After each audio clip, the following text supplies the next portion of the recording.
Hello and welcome back to the map Cliffside. On the east side of the map we've got Pivotand, who is Anotand. Top player, top 30 I think at the moment, maybe ranked 24 or so.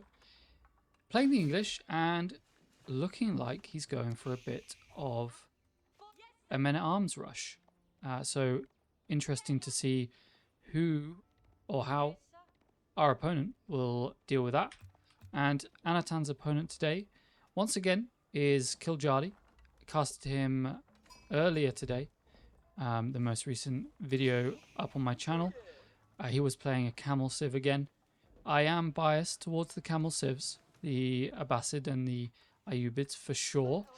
But yeah, he's been on an absolute rampage up the ladder, climbing from, I don't know, low, not low. He's never low. But, you know, he's top 4 now. So yeah, really putting in the hours and putting in the work.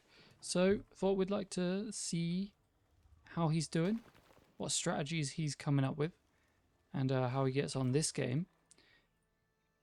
And is there, here it is, here's the little men-at-arms. Man-at-arms? Men-at-arms? I don't know. I guess there's only one of them, so man-at-arms. Is it men-at-arms when there's more than one of them? I don't know. I don't know. But yes, a man-at-arms coming in to Kiljardi's gold. Doesn't quite have enough for his age up yet. It's a minute 40 when the man-at-arms gets to the gold. So pretty quick timing there. We'll see how Kiljardi decides to deal with this. He has another gold vein over to the west of his base. It does look like he's going to go for the one in the middle of the map, possibly, which is a bit strange, as that's, again, very open. But maybe he's thinking Anotan just wouldn't expect him to go for that gold. Only needs a little bit more.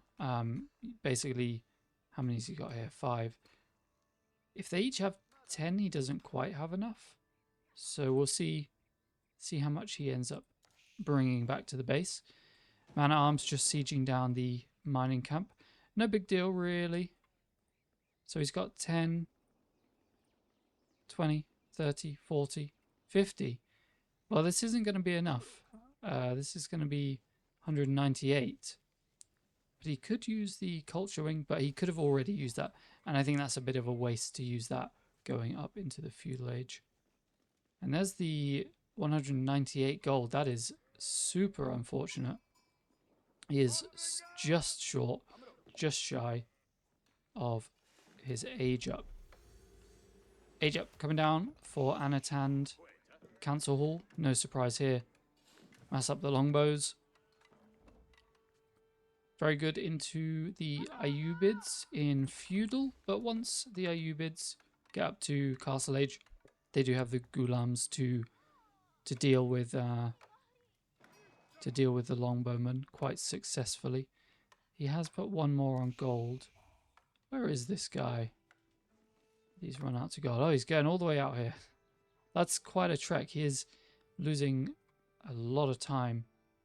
Not going to aggro this wolf, which is lucky. That could have been an absolute disaster. Although if he gets any closer, he might end up aggroing the wolf there. We'll see. This is going to be a very late feudal age for Kiljardi on the Ayyubids, which is not terrible. You know, Anatan delayed his a little by making the barracks, pushing out a man-at-arms early on, but he should be done in about 20 seconds or so, and it's going to be another nearly 2 minutes for the Ayyubids to get to the same feudal age. Is taking up with the economic wing growth. This will give him a little boost. 3 villagers and all of his orchards gain 50 additional food. We can see he only has 2 on his berry bushes at the moment. So not depleting. He might have depleted one of them by the time he ages up, actually. But it will mean all of these extra ones gain the additional 50 food each. So nice little pot there. That'll be an extra 250 food on this berry bush and an extra 300 on any others that he decides to move out to. Longbow on their way out already, 5 minutes in. Quick tower coming up, building with 5 workers. Not sure it's going to be up in time to deny some attacks coming out from these longbowmen. I think they'll get a few shots off. The scout just running some distraction techniques here. A couple of longbow shots landing on some villagers. Shouldn't take out a villager. Kiljadi's micro pretty good here. Saves all of his villagers. Nice tower location here. Is moving some villagers out to stone though without any sort of protection. I think that villagers might get picked off here. One more shot will do it. Oh, so close. He'll need to retreat back to the sheep. No, don't pull him out, Kiljadi. No. Ah. Little micro mistake there. Ringing the town bell. Making him go back to work, which was on the stone outcropping. He needed to just keep him under the town centre. Or even keep him in the town centre until he's dealt with these couple of longbowmen. Crazy how much work just a couple of longbowmen can put in at the right angle at the base. Denying the berries. Though, yeah, they would be able to shoot the villagers at the berries. And unfortunately for Kiljadi, Anatan has found his gold mine that he was mining to the south of the map. So we'll push this villager away. And I think that'll be another clean villager kill for Anatan. Double stable coming up for the Ayubids. Doesn't look like he's pressing to go to Castle Age. Not a surprise considering he doesn't really have access to any gold. We'll just be looking at pumping out some horsemen to deny the longbowmen. 4 on the field now with the single man-at-arms from the start of the game. Anatant with some farms going up. He has moved out onto the deer. No survival techniques just yet. But we could see that come through quite quickly, as that is a very potent upgrade when you move out onto the deer. No wheelbarrow, no blacksmith upgrades, and no other eco upgrades for either player just yet. The scout just posing a bit of a threat, stood in the middle of the walls, and that will allow a couple of horsemen to come through. Excellent play here from Kiljadi, just blocking that one wall. That was the last wall that Anatan needed to pick up. One villager goes down. Kiljadi looking to even the villager kill count. 2 more horsemen back over in Kiljadi's base just to clean up these longbowmen. Doesn't spot this second longbowman down by his base. Just managing to kill the one villager, but denying this deer camp is always very good.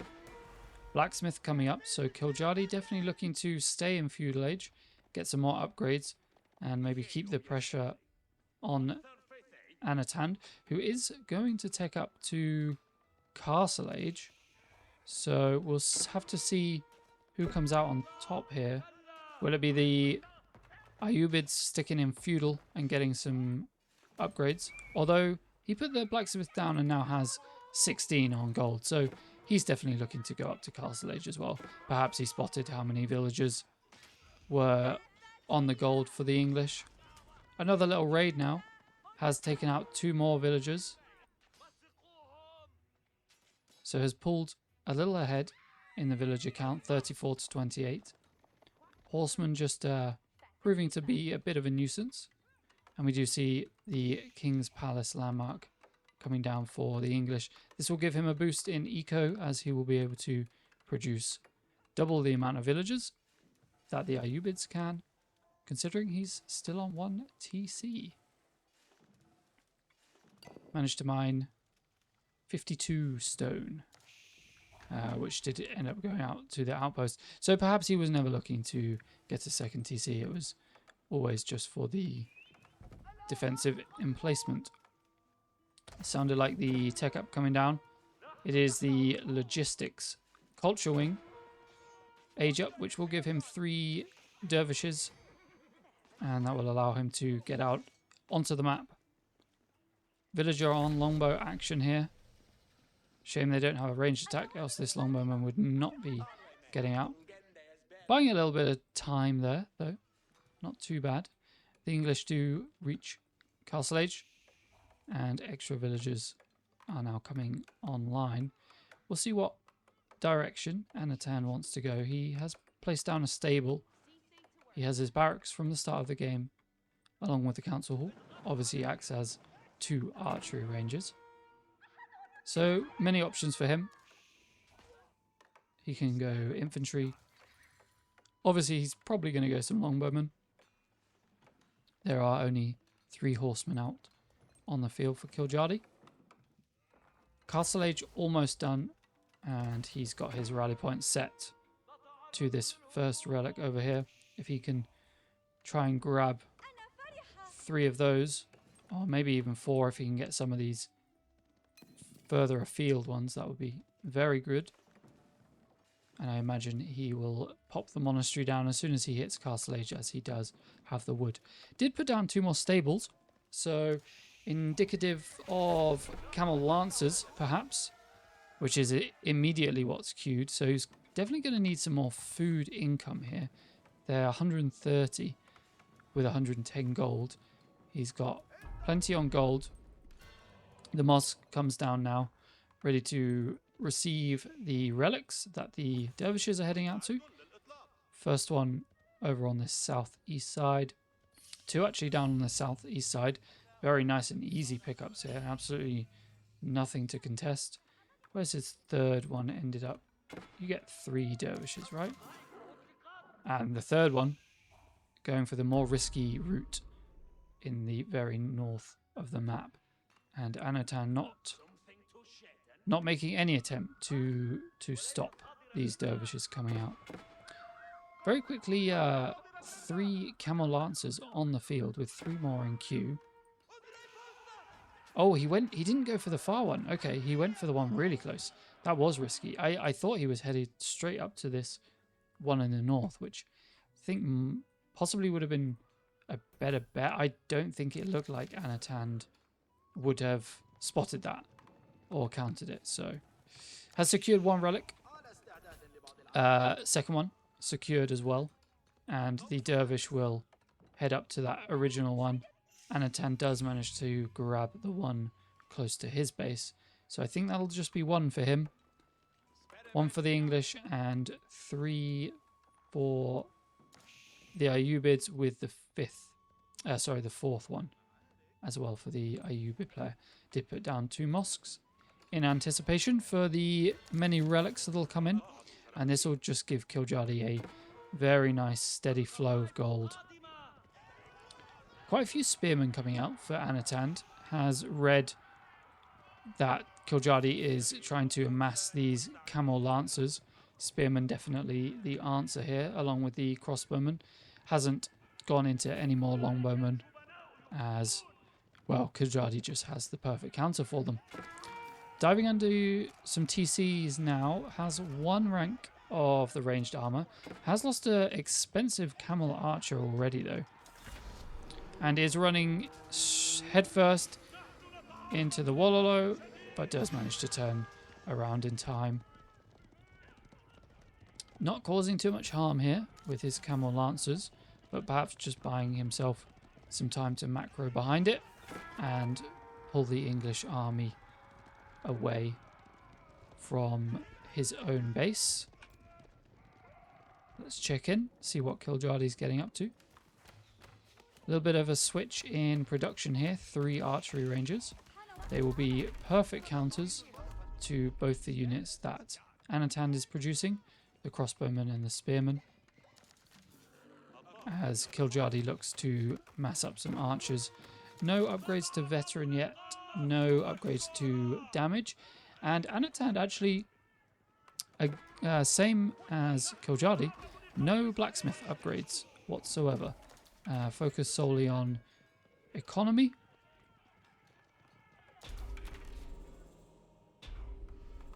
He does have quite a small army. Both players actually have quite a small army, focusing more on macro and leveling up their economy.